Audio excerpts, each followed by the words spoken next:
Arctic Tundra and Polar Desert. Episode 1.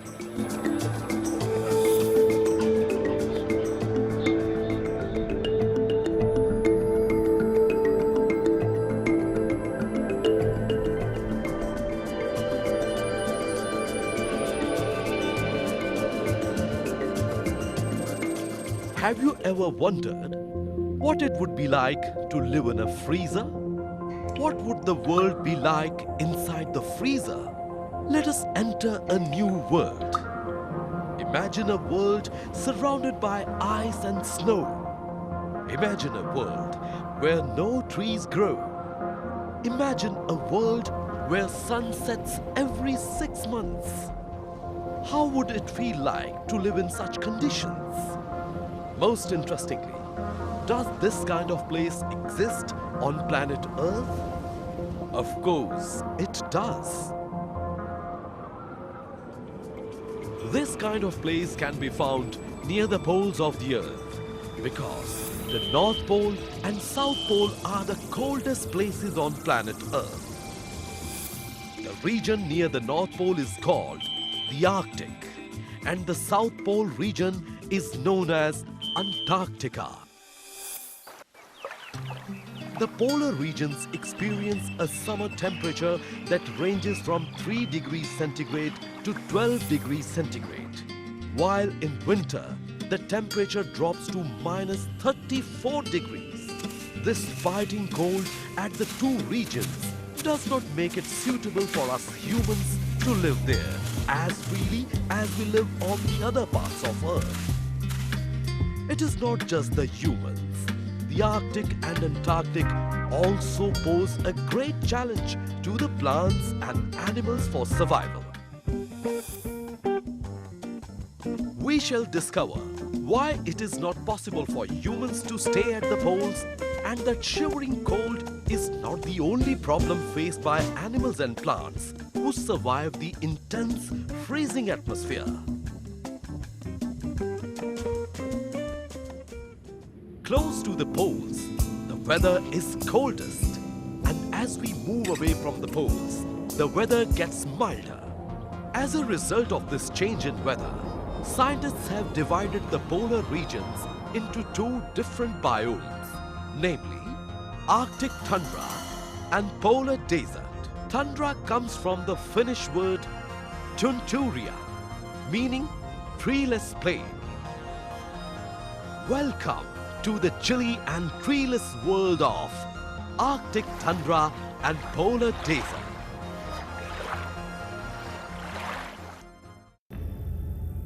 Arctic Tundra is the world's youngest biome. It was formed some 10,000 years ago and is located at latitudes 55 degrees to 70 degrees north. The ground in the far north near the poles is frozen. As a result, trees cannot grow there.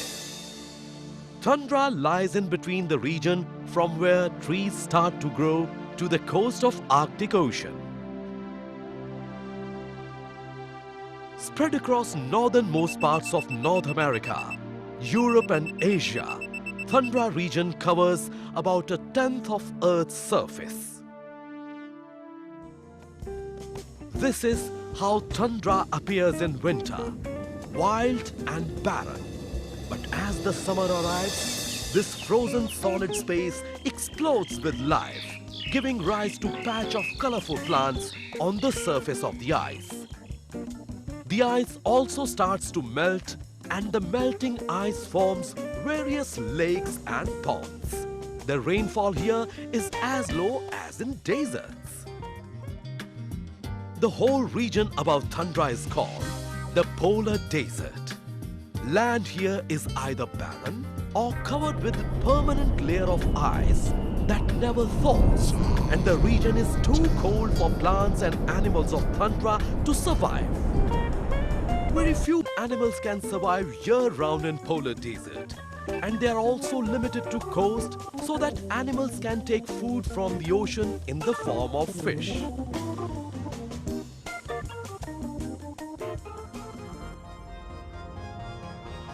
Biting cold mars these regions for survival of any form of life. The only relief comes in the form of summer, and that also for a short period of time.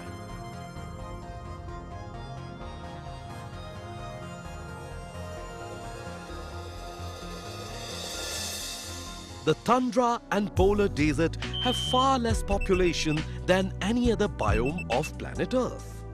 In fact, they are the emptiest biome found on planet Earth. About 12,000 years ago, the whole of Canada was covered with ice and a major part of USA was tundra region. This is Bering Strait, a narrow passage of water flowing between Alaska and Siberia. During Earth's ice age, the sea level fell as water turned to ice. The land between Alaska and Siberia emerged above sea level, forming a land bridge. The land bridge across the Bering Strait allowed animals to walk across. Ancient species of horses and camels wandered west from Alaska to Asia and evolved into zebras of modern day. The Native Americans, who were the first to settle in North America, also probably crossed Bering Bridge. Spread throughout Canada and Alaska and North America, today, the animals and people who live here have to endure long, dark, freezing winters at a temperature that can fall as low as -50 degrees centigrade.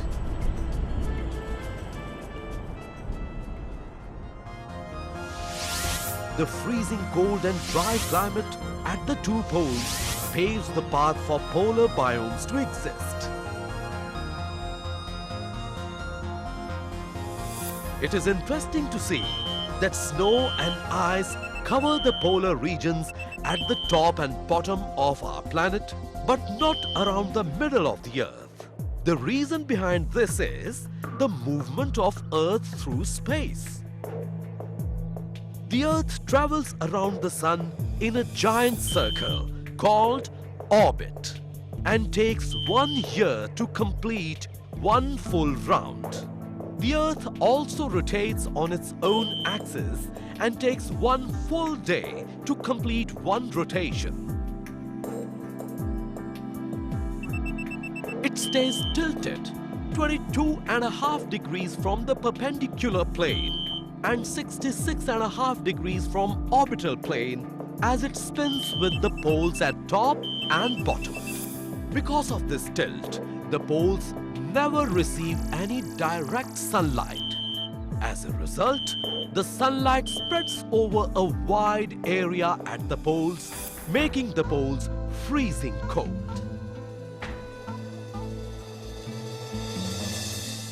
The temperature hardly rises above freezing point, even in midsummer.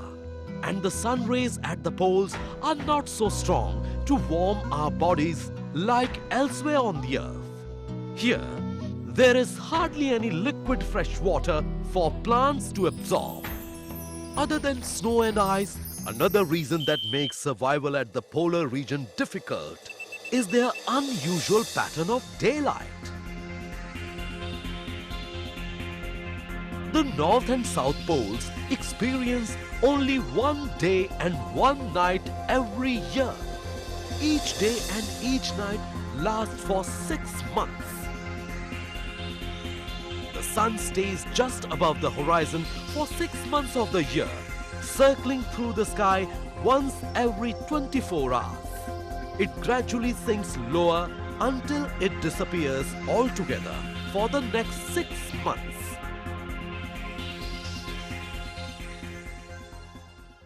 Once the sun has set, the pole is plunged into darkness for half a year and the weather turns bitterly cold.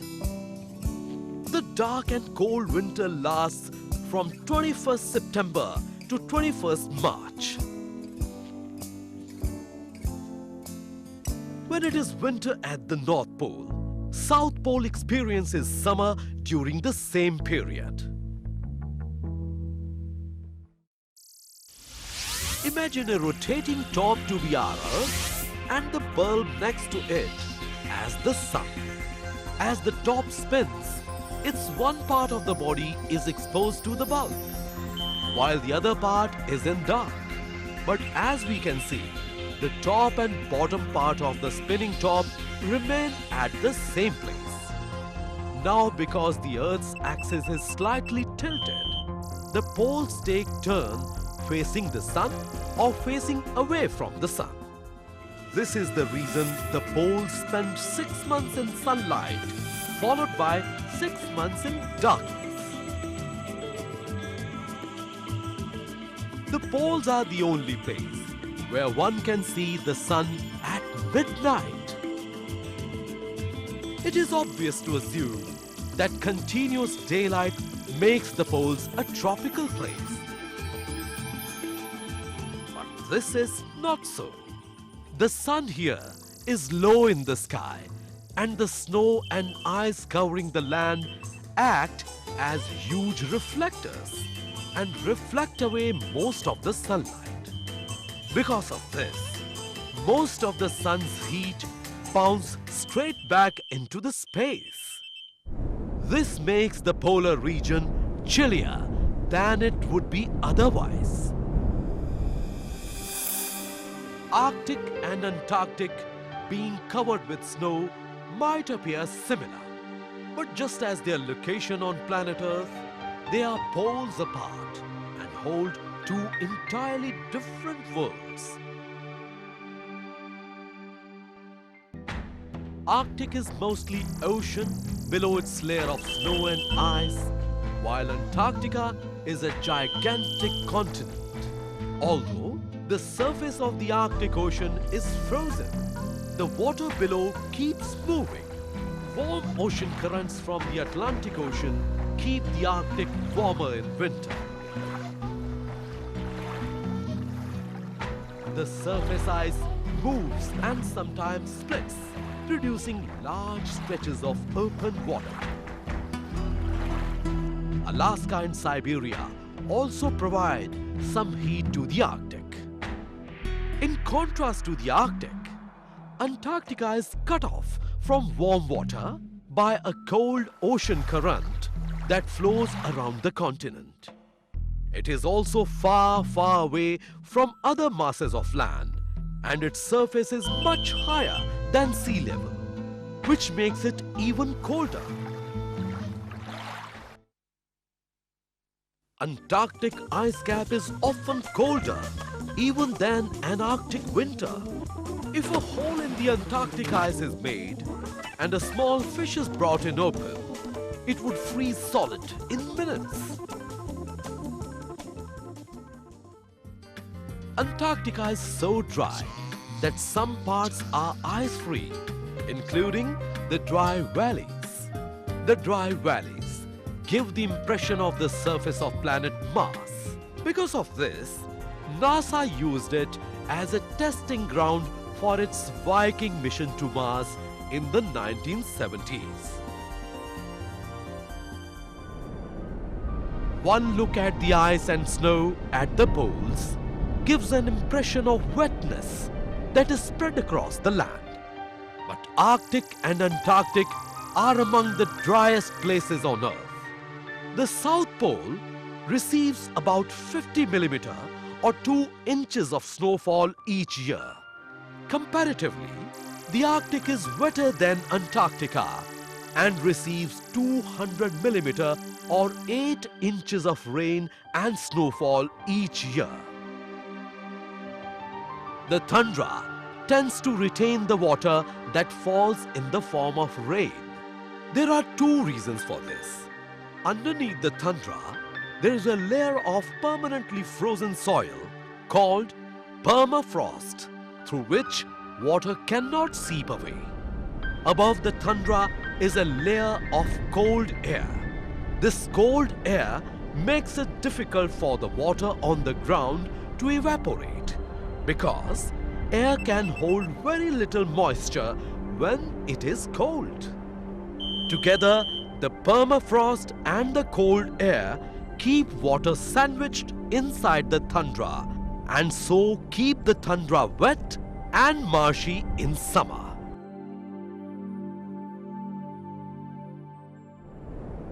During summer, the water trickles across the flat tundra landscape in small streams and rivers, or it collects in ponds, lakes and marshes.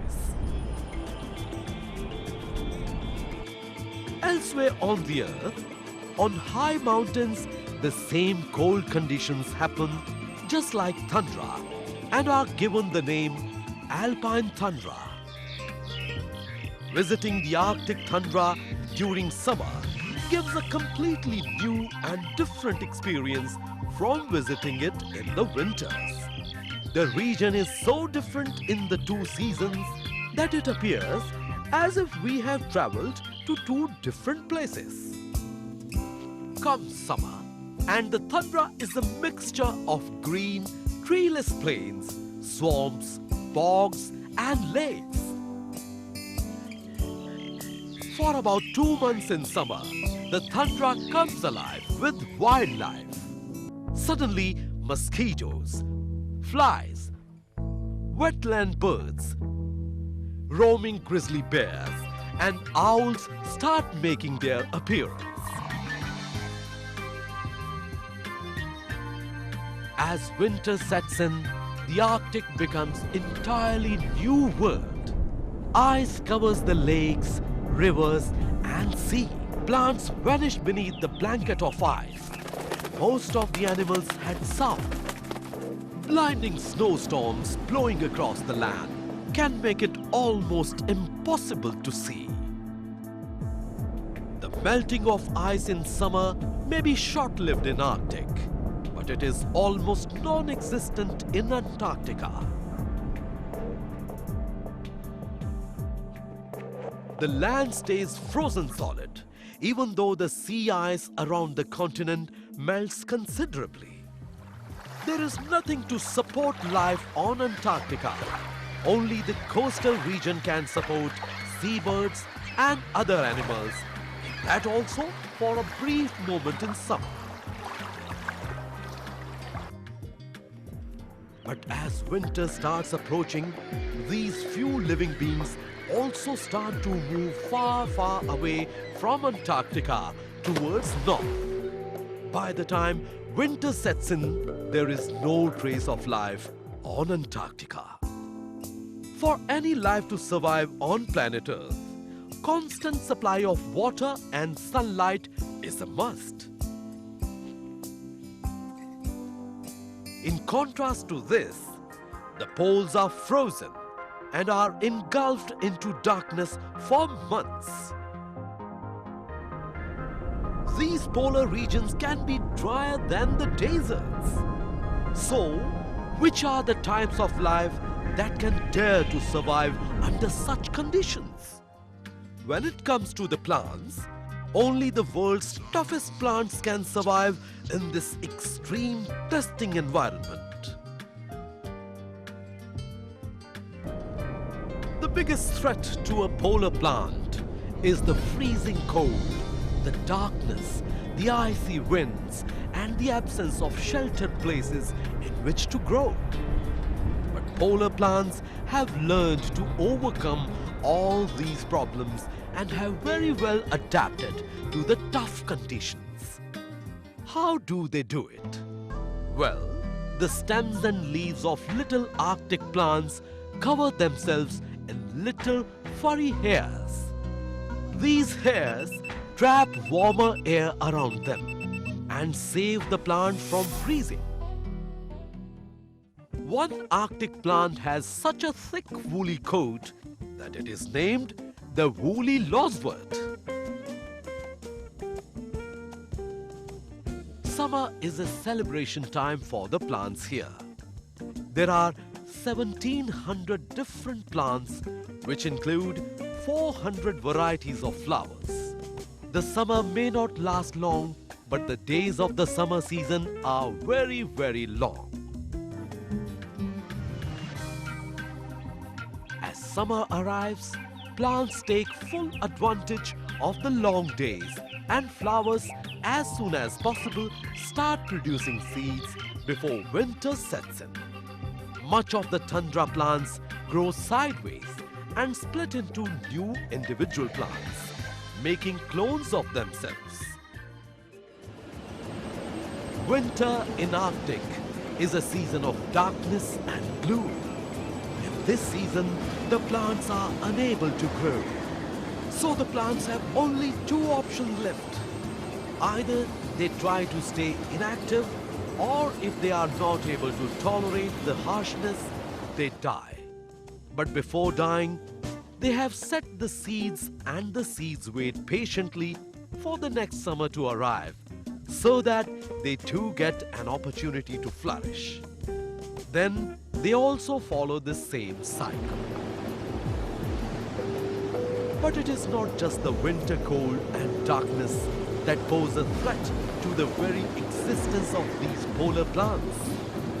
They have to survive the onslaught of gale force winds and freezing blizzards.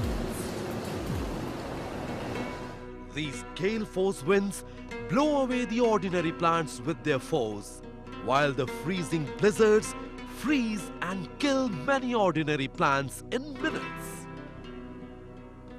To overcome these dangers, polar plants grow near ground, as the wind near the ground is slower and the temperature slightly warmer.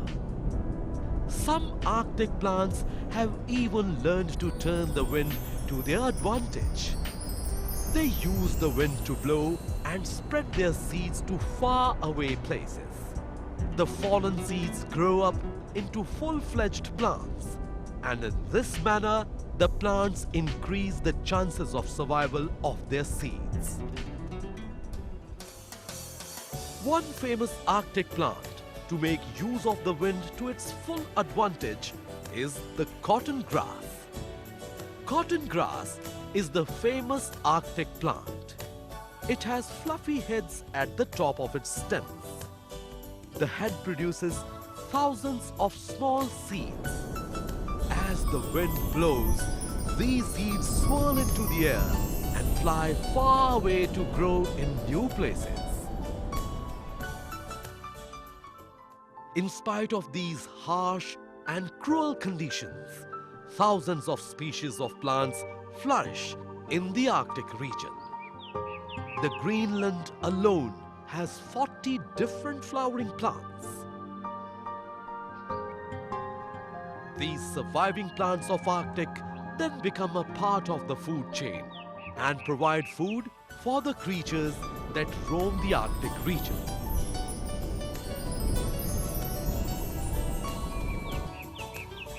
The plants that provide berries as fruits are the most important plants of the region.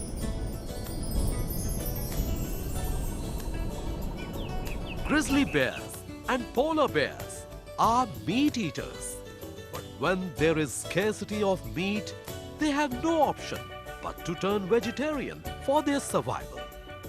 During this period, the berries provide them the necessary nutrition. The vegetarian snack that these bears love to eat is rightly named bearberry.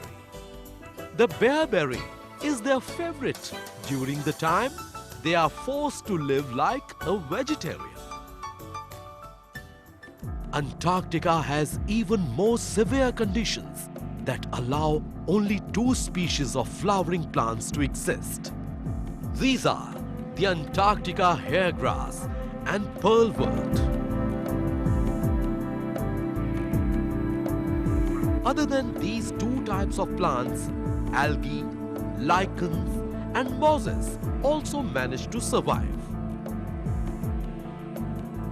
In some places, the rocks and ice of Antarctica turn brilliant red, yellow, or green by patches of algae living on the surface.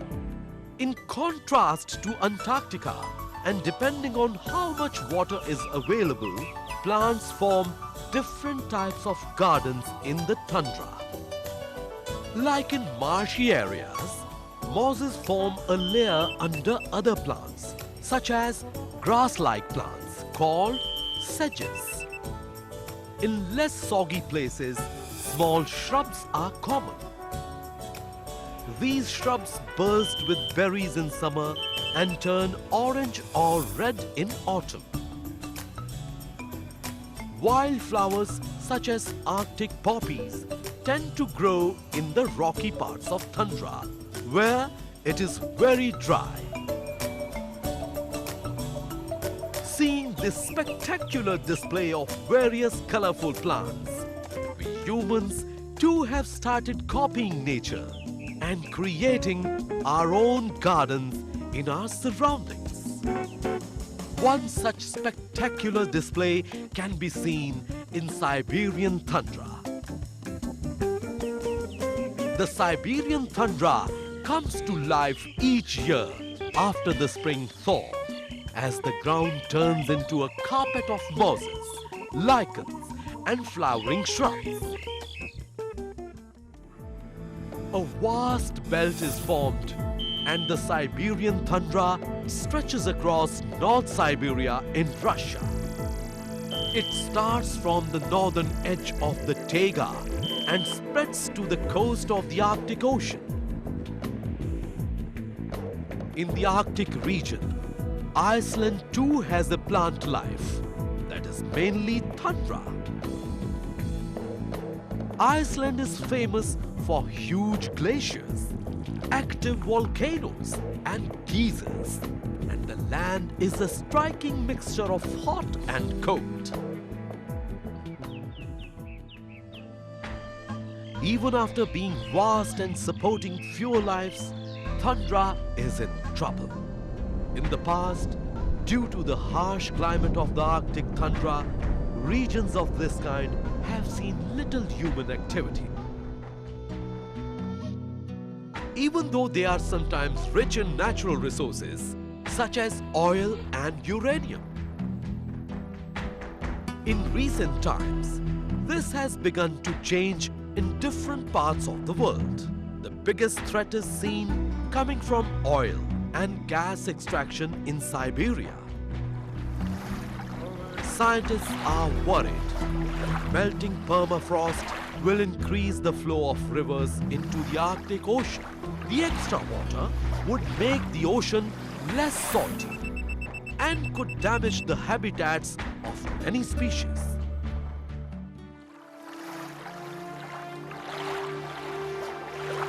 The melting could also cause the low-lying Arctic tundra to sink into the sea. Once, the poles were untouched and were remote enough to escape the influence of modern world.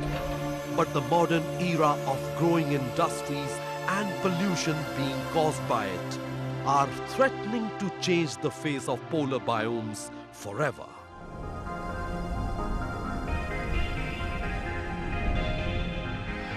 In the next episode of Arctic Tundra and Polar Desert, we will see the animals that inhabit the poles and find out whether people have ever lived on the poles.